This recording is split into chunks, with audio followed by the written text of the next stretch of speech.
반갑습니다. 전종준 TV의 전종준 변호사입니다. 여기는 미국의 수도 워싱턴입니다. 오늘은 결혼으로 미국 이민국에서 인터뷰를 준비하시는 분을 위해서 좋은 정보를 제공해 드리겠습니다. 여러분이 이제 인터뷰를 하러 가면은 이민국 시험관 방에 들어가면은 제일 먼저 하는 것이 오른손 들고 선서를 합니다. 선서를 하고 앉으면은 이민국 시험관이 제일 먼저 보는 게 무엇일까요? 예, 맞습니다. 왼손을 봅니다. 왜? 왼손에 반지가 있는가를 확인합니다. 대부분의 여자분들은 반지를 끼는데 간혹 한국 그 남자분께서는 이 왼손에 결혼 반지 끼는 거를 굉장히 꺼려 하시는 분이 있습니다. 어떤 분은 불편해서, 어떤 분은 일하기 때문에, 여러 가지 이제 이유가 있는데, 미국에서는 이 반지를 보면은 저 사람이 결혼했구나, 아니면 싱글이구나 라는 것을 알 수가 있습니다. 그래서 인터뷰를 가실 때는 남자 여자 간단하게라도 카플링 같은 거라도 그렇게 끼고 가시면 좋습니다. 이렇게 결혼 영주권 인터뷰를 하는 것은 제일 중요한 것은 문화적, 그 다음에 언어적, 법적 차이 때문에 불이익을 당하는 경우가 간혹 있습니다. 그래서 그것을 예방하는 차원에서 오늘 인터뷰하는 요령도 알려드리고, 그 다음에 이민국에서 진짜 어떻게 이것이 진정한 결혼인가 라고 분석하는 그 방법 같은 것도 함께 검토해 보겠습니다. 한 예를 들면은 주소가 어떻게 되십니까? 라고 질문을 합니다. 그러면은 부부가 따로 살다가 이제 같이 와서 살았기 때문에 주소가 각각일 수가 있습니다.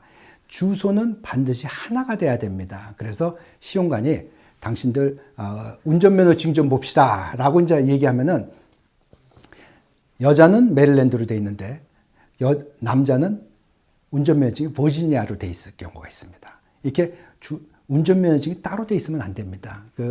영주권 신청을 하고 3, 4개월 뒤에 워크 퍼밋 일하는 증이 나오면은 반드시 운전면허증을 한 주소 통일하는 것이 반드시 중요합니다. 그래서 주소를 운전면허증에 통일하고 인터뷰에 가시는 걸 제가 권해드리겠습니다. 그리고 또 다른 예를 들게요. 이제 여자에게 남자 생일이 언제냐 이렇게 물어봅니다. 근데 많은 경우도 음력 생일을 말하는 분이 의외로 많습니다. 서류는 전부 다 양력으로 돼 있는데 그거 무시하고 집에서는 음력 세니까 음력만 기억하시는 거예요. 그래서 실수하시는 분들이 있고, 그 다음에 남자의 경우에는 당신 아내의 생일이 어떻게 됩니까? 라고 물으면은 이렇게 주저하시는 분이 간혹 있으세요. 그러면 그냥 그때 옆에 있는 여자분이 이렇게 째려보고 그러고, 그럼 제가 농담으로 아이고 저녁은 오늘 다 드셨네요. 우리가 농담으로 할 때가 있는데 반드시 양력으로 법적 서류대로 남자 여자분 두 분이 생년월일을 꼭 기억해 주시면 좋습니다. 자, 그리고 결혼식 날짜가 언제입니까? 라고 또 물을 경우가 많아요. 그러면은 두 분이 기억하는 것은 교회에서 혹은 무슨 예식했을 때 그 날짜를 보통 기억하시더라고요. 근데 미국에서는요, 혼인 신고한 날짜, 법적 날짜가 웨딩 애니버서리 데이트, 그러니까 부부 결혼한 날짜가 됩니다. 그래서 모든 서류도 혼인 신고서에 돼 있는 그 날짜대로 해오시고 공부하셔야 됩니다. 재미있는 에피소드를 얘기하면은 이제 부부가 이제 인터뷰를 하는데 여자에게 결혼 언제 했냐고 그러니까 여자는 6월 1일 날 했다 그러고 남자는 6월 5일 날 했다 그러고 이렇게 답이 틀린 거예요. 그래서 긴장하니까 여자가 남자한테 무슨 말이냐, 그날은 그날이고 이날은 이날인데 왜 그따위로 말했냐. 그러니까 또 남자가 또 대꾸하고 시험관 앞에서 싸우는 거예요. 그러니까 시험관이 이 사람들은 부부가 맞구나. 그리고 통과시킨 에피소드도 있는데, 그렇지만 정확하게 항상 기억하시는 것이 좋습니다. 그리고 만약에 이혼해서 재혼하시는 분들은 이혼한 날짜, 그 다음에 그런 것까지도 다 알아보시면 좋겠습니다. 또 다른 예를 들어볼게요. 이제 여자분에게 또 시험관이 묻습니다.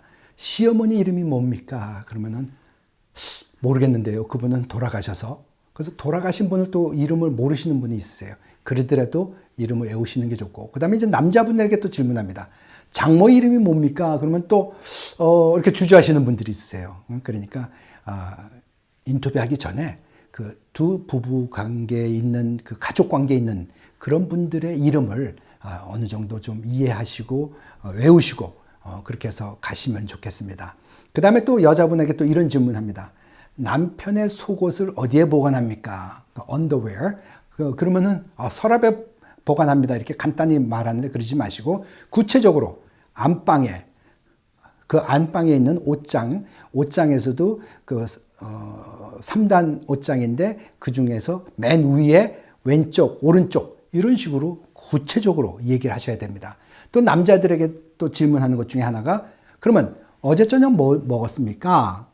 혹은 또 최근에 같이 본 영화는 무엇입니까? 이런 식으로 질문합니다. 자, 제가 이렇게 예를 들은 그 example 그 question의 그 뜻은 무엇입니까? 이처럼 같이 산 사람만 대답할 수 있는 질문을 한다는 것입니다. 제가 말씀드린 게 모범 답안은 아닙니다. 어떤 질문이 나올지 모릅니다. 그러니까 같이 사시는 분만이 대답할 수 있는 그런 준비를 하시고 그런 다양한 준비에 그 예상을 하시고 가셔야 되겠습니다. 제가 또 한 번 예를 들면은 처음에 누구 집에서 살았습니까? 라는 질문합니다. 그때 그 부부가 두 사람이 우리는 미스터 김 집에 살았습니다. 그러면 시험관이 아니 이름을 대봐라. 그러면은 한국 분들은 이름을 기억을 못해요. 그냥 미스터 김이라고만 부르니까. 그래서 미국은 first name 그 앞에 이름이 뭔가를 묻는데 한국 분들은 그냥 미스터 김 미세스 리 이런 식으로 부르다 보니까 이름을 많이 몰라서 당황하는 경우가 있습니다. 그래서 우리 변호사가 한국과 미국의 이런 문화적 차이 때문에 first name을 모르고 이렇게 보통 미스터 김이라고 불러서 이렇게 잘 설명을 해서 넘어간 적이 있습니다. 그러니까 이름도 미국식으로 좀 자세히 알아면 좋습니다. 만약에 이렇게 인터뷰하다가 두 분이 만약에 의심을 받게 되면요, 두 분을 떨어뜨립니다. 인터뷰를 각각 다른 방에서 인터뷰를 하면서 똑같은 문제를 이렇게 나눠줍니다. 나눠주고 각각 쓰라고 해요. 예를 하나 들어볼게요. 그 질문에 맨 처음 만난 곳이 어디입니까? 라고 했는데 여자는 워싱턴 DC에 있는 모 식당입니다. 라고 썼어요. 근데 남자는 여자 집에서 제일 만났습니다. 맨 처음 만났습니다. 이렇게 쓴 거예요. 왜 이렇게 답이 틀리냐 이제 물어보니까 남자가 여자 집에 가서 픽업 해가지고 같이 그 워싱턴 DC 식당으로 간 거예요. 그러니까 답이 틀리니까 그것도 설명해야 되고 또 굉장히 복잡한 그런 절차를 밟았던 경험이 있습니다. 그런 것처럼 우리가 아주 간단한 것 같지만도 이렇게 답이 완전히 달라질 수 있기 때문에 여러분들이 이렇게 조심하고 준비를 하셔야 됩니다. 이 인터뷰의 그 핵심은 뭐냐면 맨 끝에 언제, 어디서, 어떻게 만났는가 이것을 좀 잘 정리하셔야 됩니다. 만난 날짜, 그 다음에 몇 월 달 이런 걸 좀 어느 정도 기억하시고 만난 장소가 어딘지 그리고 이런 모든 것을 본인과 특별한 날과 연관시켜서 말해주면 좋습니다. 예를 들어서 워싱턴 DC의 벚꽃이 한창 피었던 4월 달에 라든지 그렇게 연결해 주시면은 그 듣는 사람도 더 이해가 쉽고 그 다음에 더 진실성이 있어 보입니다. 그리고 처음 만나서 결혼할 때까지 그 사랑의 발전사를 좀 요약하시면 더 좋습니다. 너무 광범위하게 얘기하지 마시고 핵심만 예를 들어서 처음 만나서 우리가 독립기념일 때 뉴욕을 같이 여행을 했다. 그 다음에 추수감사절 때 우리 가족이 전부 만나서 인사를 했다. 그리고 생일날 프로포즈를 했다. 라는 식으로 본인이 인상적으로 기억에 남을 날하고 연결시켜서 사랑이 발전된 단계를 설명해 주시는 것이 제일 중요합니다. 그리고 이제 인터뷰가 어느 정도 끝나면은 마지막으로 이민국 시험관이 그럼 여러분 두 분이 같이 산 증거를 좀 보여주십시오 라고 해서 증거를 묻습니다.